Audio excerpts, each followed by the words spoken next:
Of all the words Jesus ever spoke, every parable, every sermon, every quiet conversation by a well or on a mountainside, there is only one time the Gospels record him writing anything down, and the Bible never tells us what he wrote. Think about that for a second. The most influential human being in history, a man whose words have been translated into every language on earth, bent down in the dust of the temple courtyard and wrote something with his finger. And whatever it was so devastating that an entire mob of religious leaders dropped their stones and walked away, one by one, starting with the oldest. What could he possibly have written that did that? This is the story of the only written message of Jesus Christ, a message so powerful it emptied a courtyard, saved a woman's life, and has haunted scholars for 2,000 years, because nobody knows what it said.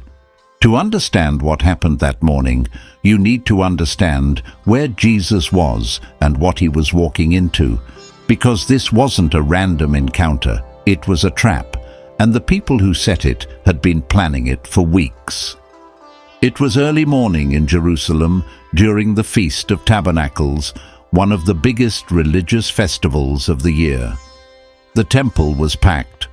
Pilgrims had traveled from all over Israel to be there, and Jesus had been teaching in the temple courts, which was already making the Pharisees and the teachers of the law extremely uncomfortable. See, by this point in his ministry, Jesus had become a serious problem for the religious establishment. He was drawing massive crowds. He was healing people on the Sabbath, which they considered a violation of the law. He was eating with tax collectors and sinners. And worst of all, he was claiming an authority that they believed belonged only to God. The Pharisees needed to discredit him, but they couldn't just arrest him because the crowds loved him. They needed him to say something that would either turn the people against him or give the Romans a reason to intervene. So they came up with a plan. And the plan involved a woman. The Gospel of John, chapter 8, tells us that the teachers of the law and the Pharisees brought a woman who had been caught in adultery. They made her stand before the group and said to Jesus, "Teacher, this woman was caught in the act of adultery.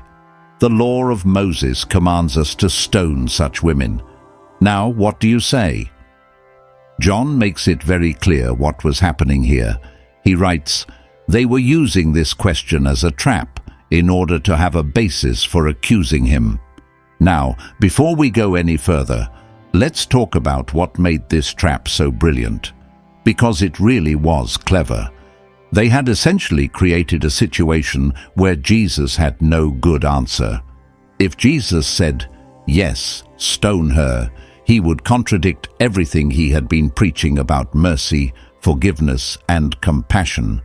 The crowds who loved him for his message of grace would be confused and disillusioned. On top of that, under Roman law, the Jewish authorities didn't have the legal right to carry out capital punishment. So, if Jesus endorsed the stoning, he could be reported to the Romans for inciting an illegal execution. But if Jesus said, "No, don't stone her," then he would be publicly contradicting the law of Moses. Leviticus chapter 20 and Deuteronomy chapter 22 both prescribe death for adultery. And for a Jewish teacher to openly reject the Torah would be the end of his credibility. The Pharisees could point to him and say, "See, he doesn't respect the law of God. He's a false teacher.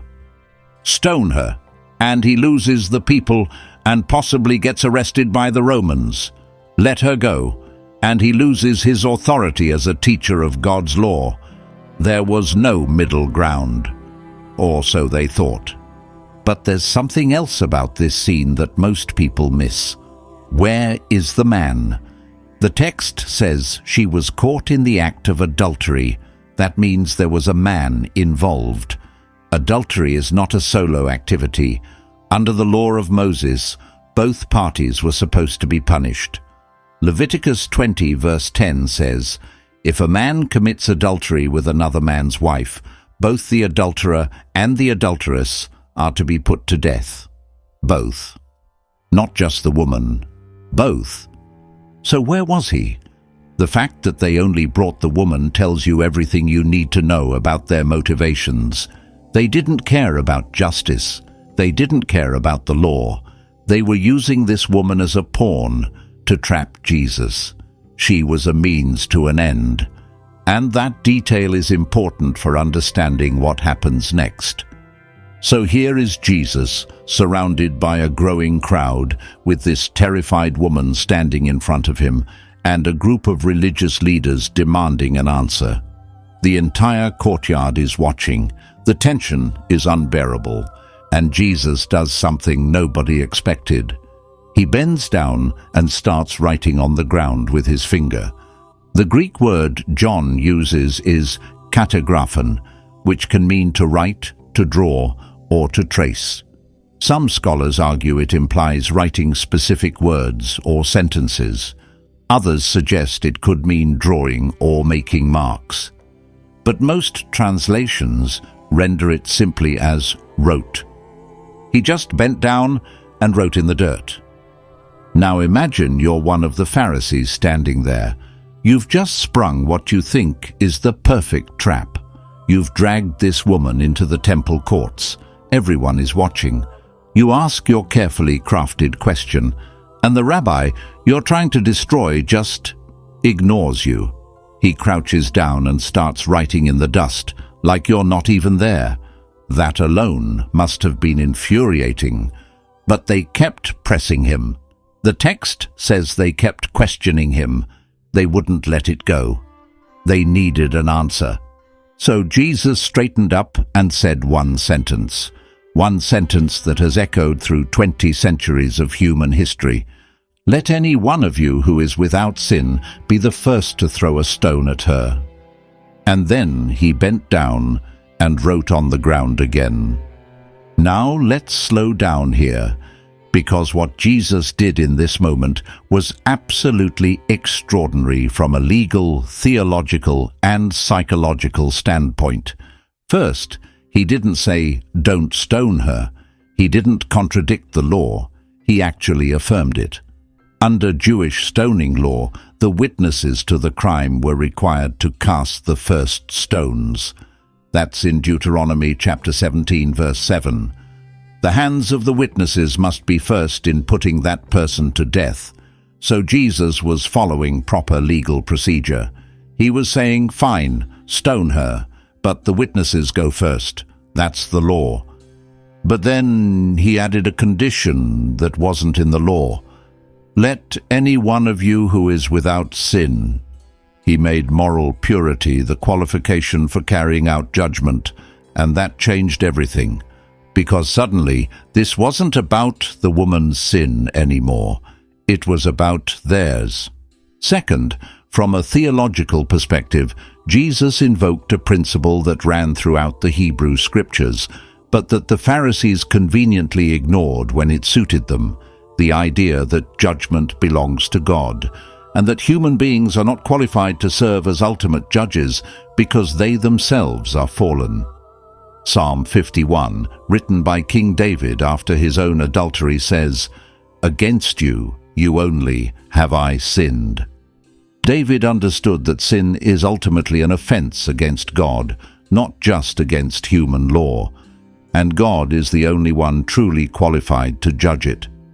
Third, and this is where it gets really interesting, the psychological effect of what Jesus did was devastating. He didn't argue with them. He didn't debate. He didn't defend the woman. He simply held up a mirror. And when they looked into it, they couldn't stand what they saw. The text says, "At this, those who heard began to go away one at a time, the older ones first." The older ones first. That detail is incredible. The older you are, the more sins you've accumulated. The more you know about your own failures, your own hypocrisy, your own moral compromises. The young ones might have stood there for a moment, thinking maybe they qualified, but the old ones knew immediately. They knew they had no right to throw that stone. One by one, they dropped their rocks and walked away, until it was just Jesus and the woman alone in the courtyard. And this is where we come back to the central mystery. What did he write? The Bible doesn't tell us. John, who is our only source for this story, describes Jesus writing on the ground twice, once before his famous statement and once after, but never reveals the content. And that silence has driven scholars, theologians, and ordinary readers absolutely crazy for 2,000 years. There are at least 7 major theories about what Jesus wrote, and each one reveals something different about how people understand this passage. The first and oldest theory comes from some of the early church fathers, including Jerome, who translated the Bible into Latin in the 4th century. Jerome suggested that Jesus was writing the sins of the accusers, specific sins, their names and their transgressions, right there in the dust for everyone to see. Think about that. Imagine you're standing there, stone in hand, feeling righteous and powerful. And then you look down and see your own name, followed by what you did last week, or last year, or 20 years ago, the affair you had, the money you embezzled, the person you destroyed, written in the dirt by a man who somehow knows everything. That would make you drop your stone pretty quickly. This theory has some support in the text itself. The word John uses, katagraphen, has a prefix, kata, that can imply writing something against someone, like a charge or an accusation. Some scholars point out that this is the same kind of language used in legal documents, a formal listing of offenses, and it would explain why the older ones left first. They had more sins, more secrets, more to lose if those secrets were exposed. The second theory is related, but slightly different.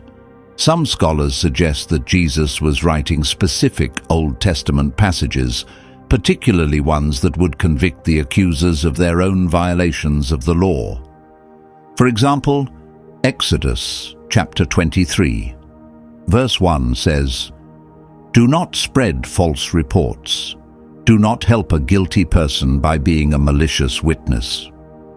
If the Pharisees had conspired to set up this woman or had arranged for her to be caught, they themselves were guilty of being malicious witnesses. Or perhaps he wrote from Jeremiah chapter 17, verse 13, which says, "Lord, you are the hope of Israel. All who forsake you will be put to shame. Those who turn away from you will be written in the dust, because they have forsaken the Lord, the spring of living water." Written in the dust. The connection is striking. Jeremiah prophesied that those who forsake God would be written in the dust, and here is Jesus writing in the dust, surrounded by men who claimed to serve God, but were using his law as a weapon. The third theory focuses not on what Jesus wrote, but on why he wrote. Several scholars have suggested that the act of writing on the ground was itself the message. In ancient Jewish culture, writing in dust was sometimes associated with a judge considering a verdict. A Roman magistrate, for example, would sometimes write his sentence before reading it aloud. By writing on the ground, Jesus may have been signaling that he was the true judge in this situation, not the Pharisees.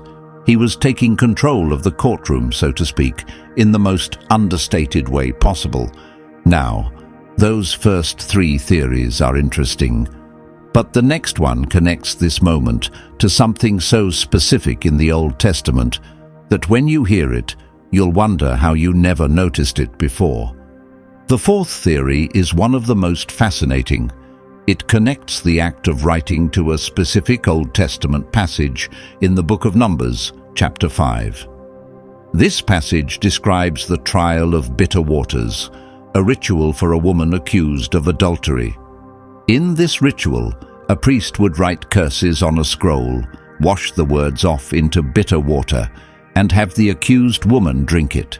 If she was guilty, the water would cause her harm. If she was innocent, nothing would happen. The key detail is that the priest wrote in dust. Specifically, Numbers 5, verse 17 says, "The priest was to take holy water in a clay jar and put some dust from the tabernacle floor into the water, writing and dust and adultery accusations, all in one ritual." Some scholars believe Jesus was performing a symbolic version of this ritual, but in reverse. Instead of testing the woman, he was testing the accusers. He was the priest. The dust was his scroll, and the verdict went against the ones who thought they were the judges.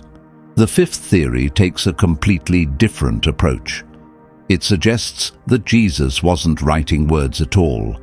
He was simply doodling or making random marks as a way of creating a pause, a deliberate moment of silence and reflection in an escalating confrontation. This might sound anticlimactic, but it actually makes psychological sense. The Pharisees had created a high-pressure situation designed to force an immediate response. They wanted Jesus to react in the heat of the moment. By bending down and writing, he diffused the pressure. He changed the pace. He forced everyone, including the accusers, to slow down and think. Sometimes the most powerful response to aggression isn't a counterattack, it's silence. And Jesus was a master of that. At this point, you might be thinking, okay, we've covered 5 possibilities. Surely one of them is the answer. But the last 3 theories go somewhere completely different. And the 7th one, when we get there, might actually change how you read this entire passage. The 6th theory comes from a legal perspective. Under Jewish law, a judge who was asked to render a verdict in a capital case was supposed to deliberate carefully. Rushing to judgment was considered unjust. By writing on the ground, Jesus may have been demonstrating that, unlike the Pharisees, he was taking this matter seriously. He was deliberating. He was weighing the evidence. And when he finally did speak, his verdict was devastating precisely because it was measured and calm. "Let any one of you who is without sin be the first to throw a stone at her." Not shouted, not angry, just stated as a matter of legal fact. The 7th theory, and this is the one that haunts me the most, is that Jesus wrote the 10 Commandments, or at least some of them. Here's why this matters. In the Old Testament, God wrote the 10 Commandments on stone tablets with his finger. Exodus 31 verse 18 says, "The Lord gave Moses the 2 tablets of the covenant law, the tablets of stone inscribed by the finger of God." And here, in the temple courtyard, Jesus was writing on the ground with his finger. The parallel is unmistakable. If Jesus was who he claimed to be, if he was God in human form, then this was God writing with his finger again. Not on stone this time, but in dust. And the shift from stone to dust is itself meaningful. Stone is permanent. Dust is temporary. The law written in stone condemns, but the message written in dust can be swept away. Mercy, unlike judgment, doesn't leave a permanent record. Paul wrote in 2 Corinthians chapter 3 that the law was a ministry of death, written and engraved on stones, but that the new covenant was a ministry of the Spirit, written not on tablets of stone, but on tablets of human hearts. Jesus, writing in the dust, may have been enacting that exact transition, from stone to dust, from condemnation to mercy, from the old covenant to the new. Let that image sit with you for a second. God writing with his finger, not on stone this time, but in dust, the same hand that carved commandments into rock, now tracing mercy into dirt that would blow away by sundown. If that doesn't hit you, read it again. Now, there's something else about this passage that we need to talk about, because it adds another layer of mystery to the whole thing, and it actually makes the story even more remarkable. If you open most modern Bibles to John chapter 8, you'll notice that some editions place this passage in brackets, with a note explaining that certain early manuscripts don't include it.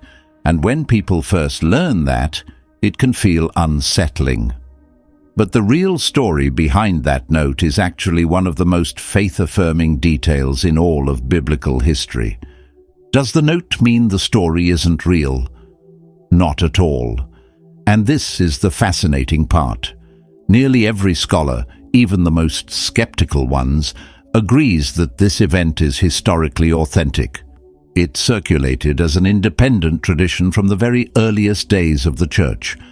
Papias referenced it in the 2nd century. Didymus the blind discussed it in the 4th. So why was it left out of some copies? Augustine, writing in the 5th century, had a theory that's hard to argue with. He believed that certain scribes deliberately removed the passage because they were afraid. Afraid that if people read about Jesus showing this much mercy to an adulteress, they might use it as an excuse to sin. They were so worried about what the story might do that they tried to erase it. Think about the irony of that. Scribes tried to erase the story about Jesus writing something that was erased. Men tried to remove a passage about mercy because mercy made them uncomfortable. 2,000 years ago, and people were already struggling with the same Jesus we struggle with today. The one who forgives too much, too easily, for people who don't seem to deserve it. The story survived anyway, because some things refuse to stay buried, and maybe that's part of the message too. The story about a message written in dust turned out to be more permanent than the stone manuscripts that tried to leave it out. Let me take you back to the courtyard now, because we haven't finished the story. After the accusers left one by one, Jesus straightened up and asked the woman, "Where are they? Has no one condemned you?" "No one, sir," she said. "Then neither do I condemn you," Jesus declared. "Go now and leave your life of sin." These words are just as important as whatever he wrote on the ground, and they're often misunderstood by people on both sides of the theological spectrum.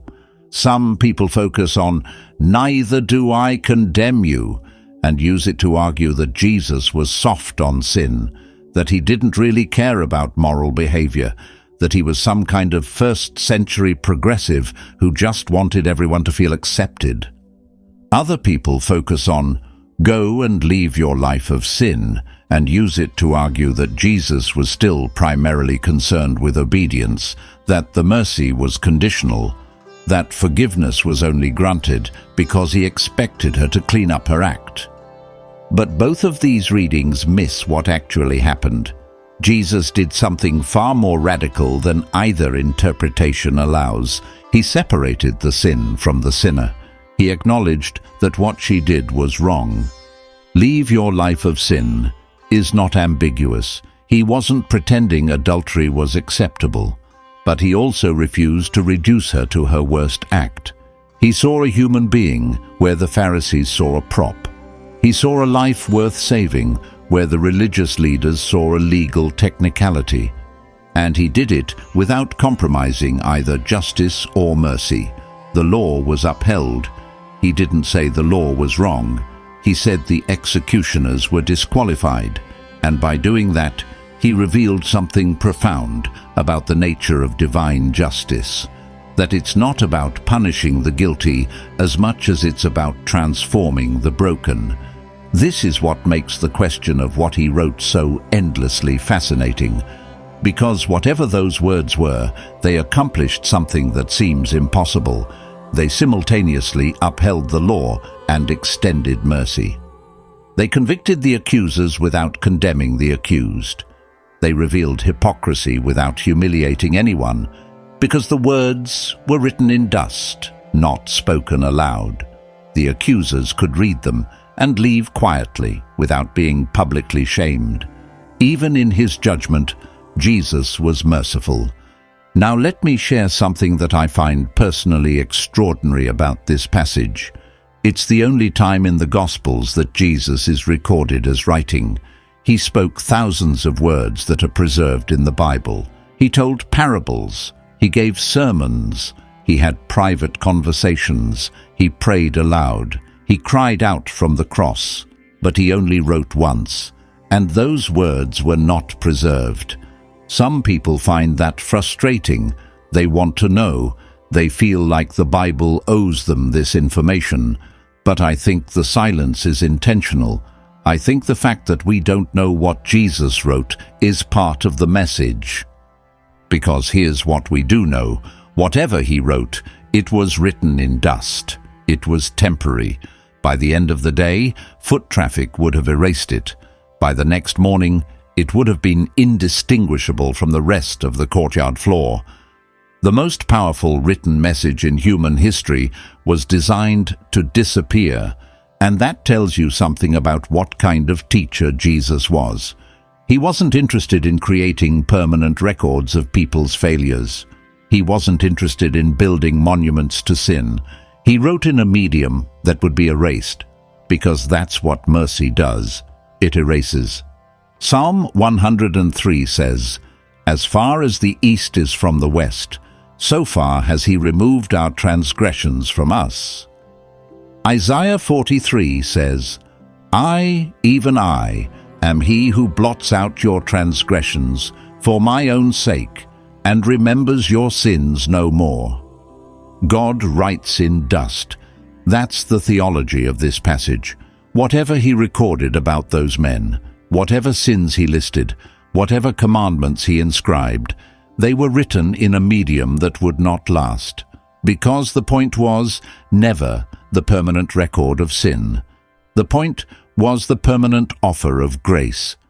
The stone tablets lasted. The dust writing didn't. And maybe that's the whole sermon, right there.